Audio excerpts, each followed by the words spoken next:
اگر تمہیں ایسا لگتا ہے کہ میں فائدہ اٹھا رہا ہوں تمہارا تو تمہارے پاس واپس جانے کا آپشن ہے. یہ بتاؤ کہ کتنا پڑھے لکھے ہو؟ سول انجینئرنگ کی ہے میں نے. اچھا. پوری دنیا کو سچ معلوم ہو چکا ہے لیکن صرف حیا کو.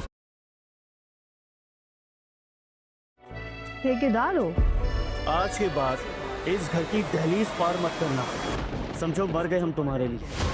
ابھی تک ضیاء صاحب کی بیٹی کو اپنے گھر میں رکھنے کی کوئی تو وجہ ہوگی. مطلب حارث جیسے ہی گھر آئے گا اور اسے یہ بات معلوم ہوگی کہ ہادی حوریہ کو یہاں چھوڑ کر گیا اور وہ کسی بھی صورت واپس لے کر نہیں جائے گا، اور حوریہ کو ہادی نے صاف بتا دیا ہے کہ اب وہ لوگ اس کے لیے مر چکے ہیں، تو حارث ہادی سے اپنا بدلہ لینے کے لیے یہی کہے گا کہ جب پوری دنیا کو سچ معلوم ہے تو حیا کو سچ کیوں نہیں بتایا جا رہا. آخرکار کوئی تو وجہ ہوگی ضیاء صاحب کی بیٹی کو اپنے گھر میں رکھنے کی. حارث پوری کوشش کرے گا کہ وہ حیا کو یہ بات بتا سکے کہ حوریہ ضیاء صاحب کے ساتھ نہیں بلکہ اس کے ساتھ بھاگی تھی، اور وہ یہ بات ثابت کر سکے کہ ہادی ایک جھوٹا انسان ہے، اس نے جھوٹ بول کر حیا کو اپنے گھر میں رکھا ہوا ہے. ہادی اپنی طرف سے پوری کوشش کرے گا کہ وہ حیا کے دل میں اپنی جگہ بنا سکے، کیونکہ ہادی کو معلوم ہے کہ حیا کو جب سچ معلوم ہوگا تو حیا اسے چھوڑ کر چلی جائے گی، اسی لیے وہ حیا کو کچھ گفٹ دے گا اور ساتھ وہ یہ بھی بتا دے گا کہ وہ اب حیا کو پسند کرتا ہے. لیکن حیا ہادی کی کسی بھی بات کا کوئی جواب نہیں دے گی، تو ہادی کو سمجھ آ جائے گی کہ حیا شاید اس کے ساتھ نہیں رہنا چاہتی، اسی لیے وہ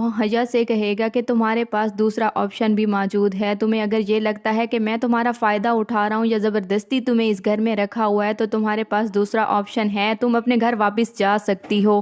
زارا کی ساس نے زارا کے دل میں جو شک ڈالا ہوگا، اب زارا کو اس بات کا ڈر ہوگا کہ حیا واپس آ گئی تو حمزہ اسے اسی دن چھوڑ دے گا، لیکن حمزہ بار بار یہ بات زارا کو سمجھانے کی کوشش کرے گا کہ ان کا رشتہ کبھی بھی ختم نہیں ہو سکتا. وہیں پر دوسری طرف دکھایا جائے گا کہ ہادی جب حوریہ کو چھوڑنے کے لیے اس کے گھر لے کر جائے گا تو وہ یہیں حوریہ سے کہے گا کہ جس دن تم حارث کے لیے ہم سب کو چھوڑ کر آئی تھی اسی دن سے ہم لوگ تمہارے لیے مر چکے ہیں، اسی لیے اب اس دہلیز کو پار کرنے سے پہلے سوچ لینا، کیونکہ اس گھر کے دروازے تمہارے لیے اب ہمیشہ کے لیے بند ہو چکے ہیں.